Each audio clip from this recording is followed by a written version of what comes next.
Hi, everyone. I'm Sherry Ely. I'm the Program Director for Juvenile Justice at the National Council of Juvenile and Family Court Judges. One of my roles is to oversee our initiatives directed to military-connected families in the courts. And we're happy to partner with the National Organization for Victim Advocacy to bring you this webinar today. This is the second webinar in a series that the NCJ-FCJ is doing with NOVA.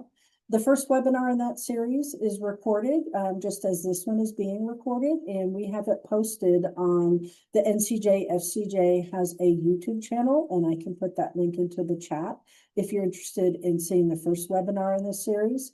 And then the National Council also operates a National Resource Center for military-connected families in the courts, where we also post the recorded webinars under this project, as well as other resources such as our publications and events and training events that we may hold.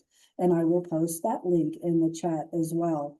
But we're really excited about this partnership with NOVA. They've been bringing some great information to these webinars, and we're really excited that we have funding from the State Justice Institute to support the webinar series. And we have a disclaimer at the bottom of the slide that you're looking at with our award number. But just to make sure everyone understands, the points of view expressed today are those of the presenters, and they do not necessarily represent the official position or policies of the State Justice Institute, but we very much appreciate their support. And now I will turn it over to our faculty. We have Kimberly Henry and Dr. Ava Ramirez-Enes. Dr. Ava Ramirez, NA, presenting today, and I'm going to turn it over to Ava. Thank you. Thank you so much, Sherry, and to your entire team. And good morning and good afternoon, everyone. Thank you for joining us today. If you would like to take a moment to introduce yourself in the chat, say maybe your role or position or organization you are joining from, and maybe even your state. I am joining from Southern California, and I am joined by my colleague Kimberly Henry, who is joining from Texas. So thank you. We are honored to share this time with you. And before diving in, we do want to provide just a little bit of our background so you can gain an understanding of who we are if you did not join us for the session one. So I serve as the Associate Director of Military CCR at NOVA. I am also a Marine Corps veteran, so happy Veterans Day to all the veterans yesterday. During my service in the Marine Corps, I also served as a victim advocate, uniform victim advocate for sexual assault survivors. And my specialization is in forensic psychology with a designation in victimology. And at NOVA, much of my work really focuses on strengthening the coordination and communication across military and civilian systems to really improve outcomes and responses for victims and survivors. So with that, I will pass it over to Kim. Yes, thank you very much, Ava. My name is Kim Henry, and I'm a licensed master social worker. And at NOVA, I am the Military Coordinated Community Response Program Manager, or CCR Program Manager. I'm also a veteran. I served in the U.S. Navy for 10 years as a cryptologic analyst, and that's where I gained my passion for sexual assault victim advocacy. So I was a sexual assault victim advocate during my time in the Navy, and then I did that full time as a Department of Defense civilian, and really had a passion for the program level, the policy level of victim advocacy and program development, which is what led me to NOVA. And so my role in a lot of the work that I do at NOVA is develop the programs and the projects to support survivors of domestic violence, sexual assault, dating violence, and stalking. And I do that both on a military coordinated community response project and a few others that are very exciting. So I'm excited to be here with you today, and we'll go ahead and get started. So before we dive in, I do want to walk you through specifically what we're going to focus on in today's session. It is a part of a series. However, each piece of our series and each piece of our training material really matters for all of your communities. And it's really to strengthen the work that you're doing. Particularly for this training, it's to strengthen your coordinated community response. If you don't have a coordinated community response, that's fine. If you've never heard of a coordinated community response or a CCR, that's okay too. That's why we're here, is to help develop those skills and have that conversation. When you're working with military connected survivors, it's extremely important to have the consideration of how best to coordinate with both military and civilian justice systems, and a coordinated community response can help with that. So the objectives of today is to identify the challenges and opportunities that CCRs, for CCRs that include military partners, also to apply tools and strategies to identify military presence and engagement in the community.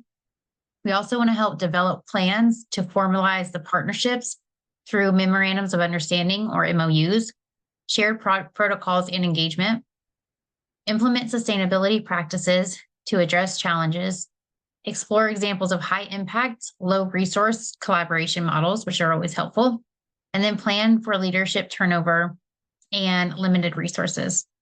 So we want to make sure that you also have something to take notes on, because we do have questions to ask you so we can hear from you and have a better understanding of who we're talking to, what your experiences are, what your challenges are, so we can help provide some support to those challenges.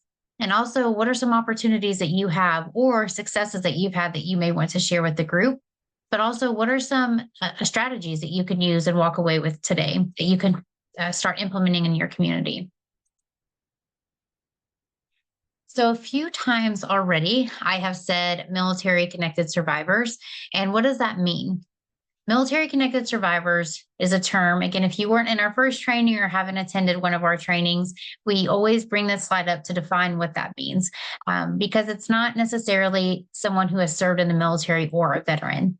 It really is any individual below on this chart here who has experienced domestic violence, dating violence, sexual assault, and stalking, or what we say DVSAS. So you may hear us say throughout the presentation DVSAS, but it is someone who is active duty, National Guard, Reserve, veterans, a civilian dependent, which can be an adult and or a child, but also an intimate partner.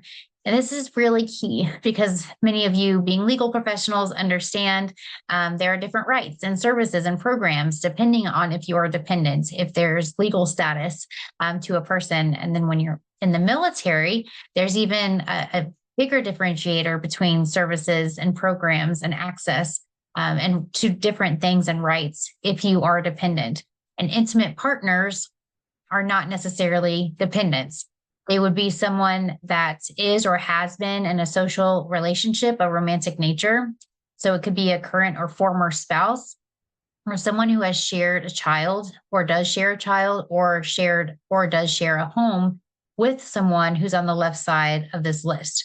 And so it's really key as we're going through this through the entire presentation. And as we're asking you questions and as you're sharing your thoughts with us, when we say military connected survivors, try to expand the thought process of not just people who are serving in the military and spouses and veterans, which are really the common first thought, but anyone who's military connected and how that might impact their experience and your response to their experience of domestic violence, dating violence, sexual assault, and stalking.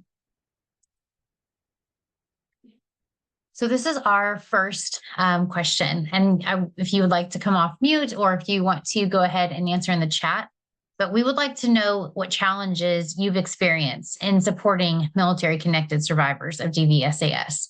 If you would like to answer in a private chat to either Ava or myself, feel free to do so, but I'll leave it a moment to see if anyone would like to share what challenges you've experienced.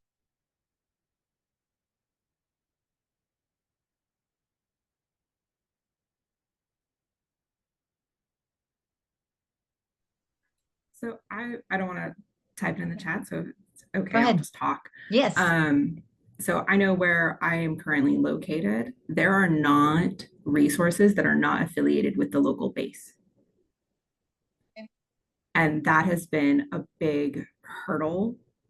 And I being not of that, like I'm not in that branch of the military, and so I don't work with them particularly often, but I have had to coordinate with the local court systems to get them legal resources, but getting anything other than a legal resource is incredibly difficult around where I'm currently at.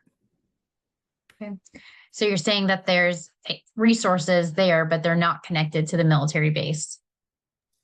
No, so there's legal resources but there's almost nothing else. We have a Else, okay. nonprofit veteran center